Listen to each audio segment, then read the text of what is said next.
Team Entrepreneur, c'est Sarah. On se retrouve aujourd'hui pour une nouvelle vidéo au sein de laquelle on va voir comment on peut fixer ses prix pour vendre donc son produit et ou son service.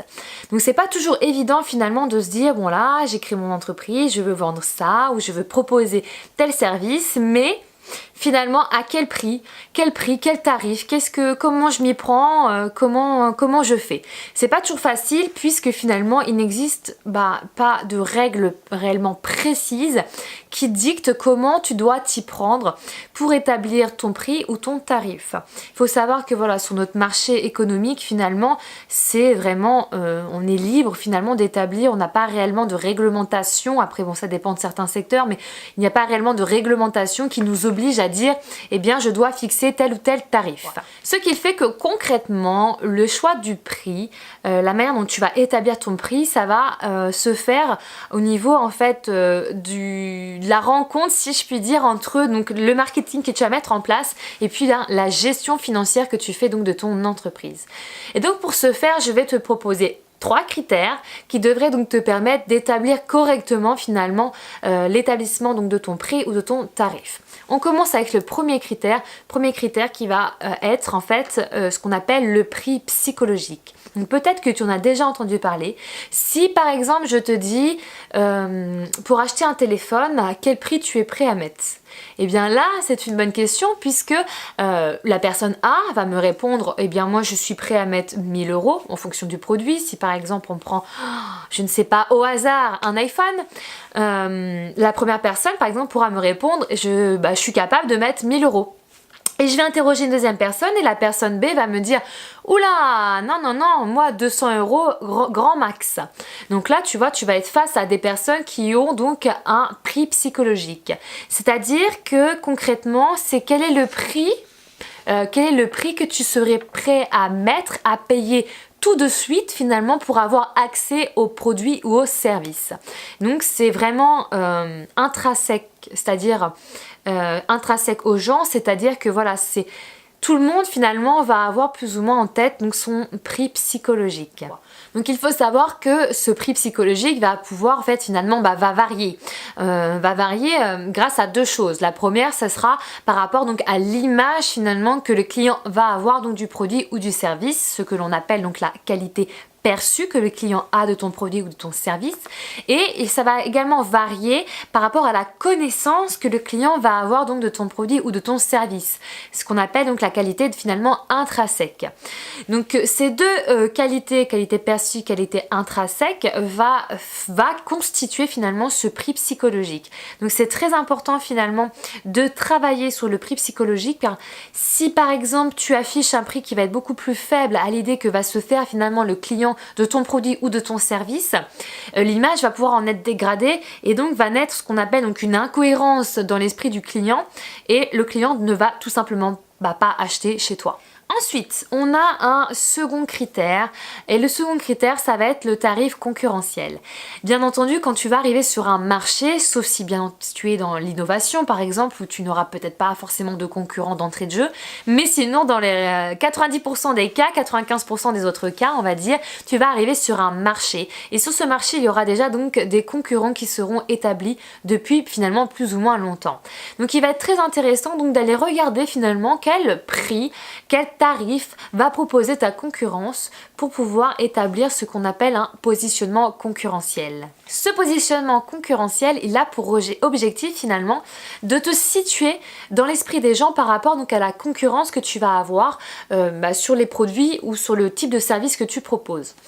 Donc là, à ce niveau-là, pareil, le choix, il doit être judicieux et réfléchi.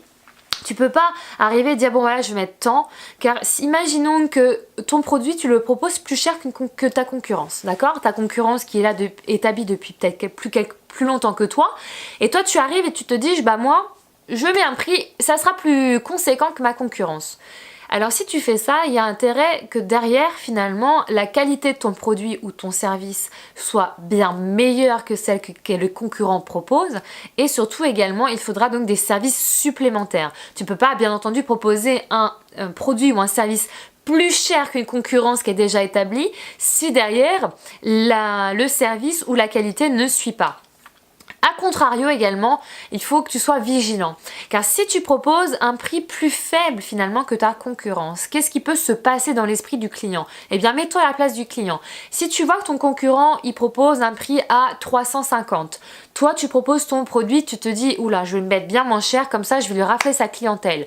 Et que tu proposes le produit, je ne sais pas, à 100 € ou 150 €. Donc là, dans l'esprit du client, c'est bon. Oui, en effet, c'est bien moins cher, mais attention. Est-ce que la qualité, pour autant, elle est bonne? Et là, c'est le risque qu'il peut y avoir si tu proposes des prix qui sont moins chers que ta concurrence.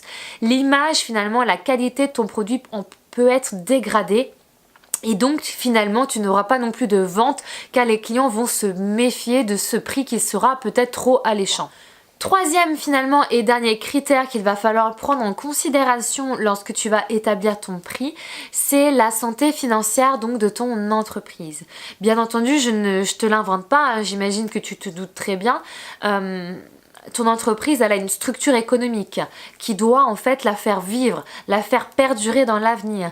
C'est-à-dire que si tu commences à proposer finalement un prix qui serait peut-être trop faible et que tu n'arrives pas à retrouver, à couvrir finalement les achats que tu vas faire ou les charges fixes que tu as en fait dans cette gestion quotidienne de ton entreprise, eh bien le dénouement sera d'autant plus catastrophique puisque si tu n'arrives pas à générer plutôt donc des revenus suffisants pour faire vivre économiquement parlant ton entreprise, eh bien c'est la clé sous la porte.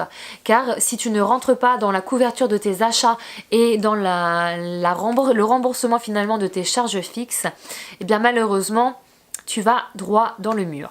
Donc c'est très très important de bien assimiler aussi ce troisième critère qui est donc la santé financière de ton entreprise. Ça va vraiment te permettre de globalement savoir au minimum combien tu dois vendre ton produit et ou ton service, au minimum combien tu dois le proposer. Il est donc très important finalement, donc comme je disais, de se fixer un prix moyen de ton produit et ou de ton service par rapport au coût d'achat, c'est-à-dire le prix de revient, le coût de revient du produit ou bien donc de ton service. C'est important de faire tout simplement le calcul donc, du taux de marge ou coefficient donc, de marge qui va vraiment te permettre de voir quelle marge tu as par rapport à ce que tu dois, les revenus nécessaires et ce que tu vas pouvoir dégager après pour te mettre entre guillemets dans la poche pour toi peut-être dégager une certaine rémunération. Gardez bien à l'esprit que finalement il va falloir faire ce qu'on appelle une étude de marché. L'étude de marché elle va vraiment vous permettre donc d'analyser ce que propose la concurrence, de chercher des fournisseurs, de voir les prix qu'ils vont vous proposer. Vous de votre côté après vous allez pouvoir également faire ce qu'on appelle des hypothèses, des hypothèses finalement qui vous permettent en fait de déterminer des hypothèses de coefficients par rapport à la marge, tester en fait différentes hypothèses avec différents coefficients, n'hésitez pas, faites des petits calculs, ça va vraiment vous permettre finalement de voir si vous pouvez jouer sur certains niveaux, peut-être chercher des fournisseurs qui seront finalement moins chers pour pouvoir dégager une marge un peu plus supérieure, essayez de vous distinguer en proposant peut-être du haut de gamme, il existe plein de manières en fait d'établir son prix. Donc n'hésitez pas à établir d'entrée de jeu votre étude de marché et de tester différentes méthodes. Voilà, on arrive à la fin donc de cette petite vidéo sur comment établir donc finalement son prix par rapport à son produit et ou à la prestation de service que l'on veut proposer. J'espère que cette petite vidéo aura répondu aux différentes questions que tu peux avoir par rapport donc à ton produit et ou à ton service. Prends bien en considération de travailler sur ces 3 différents critères, c'est très très important. On se retrouve très prochainement avec une nouvelle vidéo.